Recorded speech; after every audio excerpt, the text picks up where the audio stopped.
विदेश मंत्री एस जयशंकर आज से 4 दिवसीय अमेरिकी दौरे पर रवाना होंगे। इस यात्रा का मुख्य उद्देश्य क्वाड देशों के विदेश मंत्रियों की बैठक में शामिल होना और संयुक्त राष्ट्र मुख्यालय में आतंकवाद पर आधारित एक प्रदर्शनी का उद्घाटन करना है। 1 जुलाई को होने वाली क्वाड बैठक में हिंद प्रशांत क्षेत्र की स्थिति और आगामी क्वाड लीडर्स समिट के एजेंडे पर चर्चा होगी। जयशंकर संयुक्त राष्ट्र में the human cost of terrorism प्रदर्शनी का उद्घाटन भी करेंगे, जो आतंकवाद के खिलाफ भारत की मुहिम को वैश्विक समर्थन दिलाने का प्रयास है। भारत अपनी अंतरिक्ष सुरक्षा को मजबूत करने के लिए 52 नए जासूसी उपग्रह अंतरिक्ष में लॉन्च करेगा। इस बड़ी परियोजना पर 26,968 रुपए करोड़ खर्च होंगे। ये उपग्रह चीन पाकिस्तान सीमा और हिंद महासागर में हर गतिविधि पर करीबी नजर रखेंगे। इसरो 21 उपग्रह लॉन्च करेगा, जबकि 31 निजी कंपनियां निर्माण करेंगी। पहला उपग्रह अप्रैल 2026 तक लॉन्च होगा और सभी 2029 तक तैयार हो जाएंगे, जिससे सेनाओं को दुश्मन का पता लगाने में बड़ी मदद मिलेगी।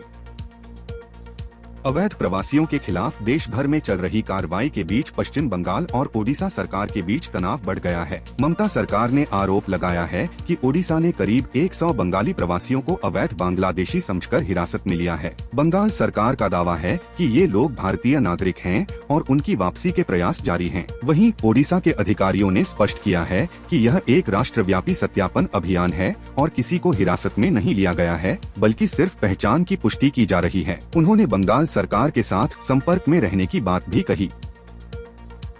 महाराष्ट्र में भाषा विवाद के बीच फडणवीस सरकार ने त्रिभाषा नीति पर जारी आदेश को रद्द कर दिया है। मुख्यमंत्री ने घोषणा करते हुए कहा कि अब शिक्षाविद नरेंद्र जाधव की अध्यक्षता में एक नई समिति का गठन किया जाएगा, जो त्रिभाषा नीति पर रिपोर्ट सरकार को सौंपेगी। कलकत्ता लॉ कॉलेज में गैंगरेप की घटना के बाद पश्चिम बंगाल में भारी जनाक्रोश और राजनीतिक उथल-पुथल है। भाजपा ने ममता सरकार पर कानून व्यवस्था की विफलता का आरोप लगाते हुए सड़कों पर उतरकर विरोध प्रदर्शन किया। बीजेपी नेता शुवेंदु अधिकारी ने मार्च निकाला और कहा कि बंगाल में महिलाएं सुरक्षित नहीं हैं। भाजपा ने दोषियों को सख्त सजा और सीएम ममता बनर्जी के तत्काल इस्तीफे की मांग की है। उत्तर प्रदेश के प्रयागराज में रविवार को हुई हिंसा के चलते पुलिस ने नगीना सांसद चंद्रशेखर आजाद को हाउस अरेस्ट किया। इसके विरोध में नगीना सांसद के 5,000 से अधिक समर्थकों ने जमकर पुलिस वाहनों में तोड़फोड़ की और पथराव किया। इस हिंसा में 15 लोग घायल हुए, जिसके बाद पुलिस ने चंद्रशेखर आजाद के 50 से अधिक समर्थकों को भी तोड़फोड़ करने के आरोप में हिरासत में लिया। चंद्रशेखर आजाद को पुलिस की मौजूदगी में प्रयागराज से वाराणसी भेजा गया है। केंद्रीय गृह मंत्री अमित शाह ने माओवादियों से किसी भी तरह की बातचीत से साफ इनकार कर दिया है। तेलंगाना में एक रैली में उन्होंने कहा कि प्रतिबंधित संगठनों के कार्यकर्ताओं को हथियार छोड़कर आत्मसमर्पण करना होगा और समाज की मुख्य धारा में शामिल होना होगा। शाह ने चेतावनी दी कि यदि ऐसा नहीं हुआ तो सरकार ने 31 मार्च 2026 तक देश से नक्सलवाद को पूरी तरह खत्म करने का लक्ष्य रखा है। उन्होंने कांग्रेस नेता राहुल गांधी पर भी ऑपरेशन सिंदूर पर सवाल उठाने के लिए निशाना साधा। मध्य प्रदेश के खंडवा में जल गंगा संवर्धन अभियान का समापन और वाटरशेड सम्मेलन आयोजित किया जा रहा है। मुख्यमंत्री डॉक्टर मोहन यादव इस अवसर पर 1,518 करोड़ रुपए की परियोजनाओं का लोकार्पण और भूमि पूजन करेंगे। इस कार्यक्रम में प्रधानमंत्री नरेंद्र मोदी भी वर्चुअली शामिल होकर संबोधित करेंगे। 90 दिनों तक चले इस अभियान के तहत प्रदेश में 84,000 से अधिक खेत तालाब और 1 लाख से ज्यादा कूप रिचार्ज पिट बनाए गए हैं, जिससे जल संरक्षण में महत्वपूर्ण प्रगति हुई है।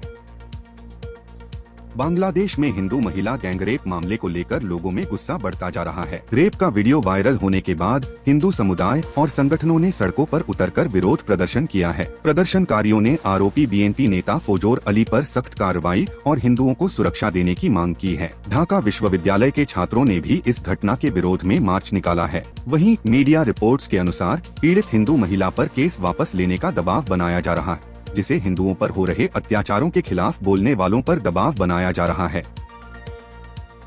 भारत और अमेरिका के बीच एक बड़ा व्यापार समझौता अगले 1 हफ्ते के भीतर अंतिम रूप ले सकता है। यह घटनाक्रम ऐसे समय में सामने आया है जब अमेरिकी राष्ट्रपति डोनाल्ड ट्रंप 9 जुलाई से वैश्विक टैरिफ पर 90 दिवसीय रोक समाप्त करने की तैयारी में हैं। ईरान के अयातुल्ला मकरम शिराजी ने अमेरिकी राष्ट्रपति डोनाल्ड ट्रंप और इजरायली प्रधानमंत्री बेंजामिन नेतन्याहू के खिलाफ एक फतवा जारी किया है, जिसमें उन्होंने दोनों नेताओं को इस्लाम का दुश्मन बताया है। शिराजी ने कहा कि ईरान के बड़े नेताओं को धमकी देना बड़ा गुनाह है। उन्होंने चेतावनी दी कि जो इनकी मदद करेगा उसे मुहारिब माना जाएगा और ऐसे लोगों को ईरान में मौत की सजा भी मिल सकती है। अमेरिकी राष्ट्रपति डोनाल्ड ट्रंप ने ऐलान किया है कि 9 जुलाई के बाद टैरिफ पर लगी 90 दिन की रोक आगे नहीं बढ़ाई जाएगी। इसका मतलब है कि जिन देशों से अमेरिका का कोई व्यापार समझौता नहीं है, उन पर 25 से 50% तक का टैरिफ लागू किया जाएगा। ट्रंप ने फॉक्स न्यूज को दिए इंटरव्यू में बताया कि इस फैसले की जानकारी संबंधित देशों को जल्द ही चिट्ठी के जरिए दी जाएगी। बातचीत में उन्होंने टिकटॉक डील, चीन के साथ रिश्तों, ईरान पर हमलों और अपने इमिग्रेशन अभियान को लेकर भी चर्चा की।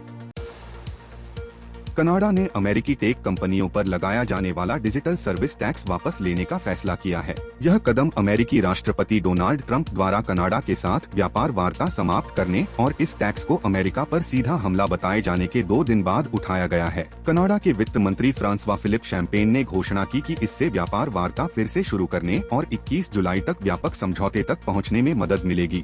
यह विवादित टैक्स अमेजन, गूगल जैसी कंपनियों पर 3% कर लगाने के लिए लाया गया था।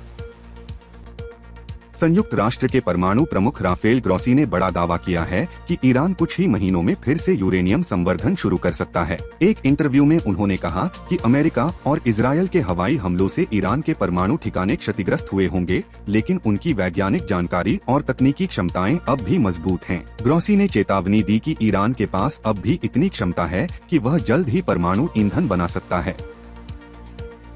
एयर इंडिया के एक और विमान में तकनीकी खराबी का मामला सामने आया है। टोक्यो से दिल्ली के लिए रवाना हुई फ्लाइट AI 357 को केबिन में हीट इशू के चलते कलकत्ता डाइवर्ट करना पड़ा। एयर इंडिया ने पुष्टि की है कि विमान की कलकत्ता में सुरक्षित लैंडिंग हुई है और उसकी जांच की जा रही है। चारधाम यात्रा पर 24 घंटे बाद लगी रोक हटा दी गई है। गढ़वाल मंडल आयुक्त ने यह निर्देश दिया है। अधिकारियों को मौसम के आधार पर स्थानीय निर्णय लेने और तीर्थयात्रियों के लिए सुरक्षित स्थानों पर रुकने की व्यवस्था करने के निर्देश दिए गए हैं। रेल मंत्री अश्विनी वैष्णव ने ट्रेनों के रिजर्वेशन चार्ट अब यात्रा से 8 घंटे पहले तैयार करने के आदेश दिए हैं। इससे वेटिंग लिस्ट वाले यात्रियों को बेहतर योजना बनाने में मदद मिलेगी। सुबह की ट्रेनों के चार्ट एक रात पहले 9 बजे तक बनेंगे। रेलवे का नया टिकटिंग सिस्टम साल के अंत तक तैयार हो जाएगा, जो प्रति मिनट 1.5 लाख टिकट जारी कर सकेगा और 40 लाख पूछताछ संभाल पाएगा। जुलाई से IRCTC पर तत्काल टिकट बुकिंग के लिए OTP देना अनिवार्य होगा, जिसके लिए आधार या डिजिलॉकर ID जरूरी होगी।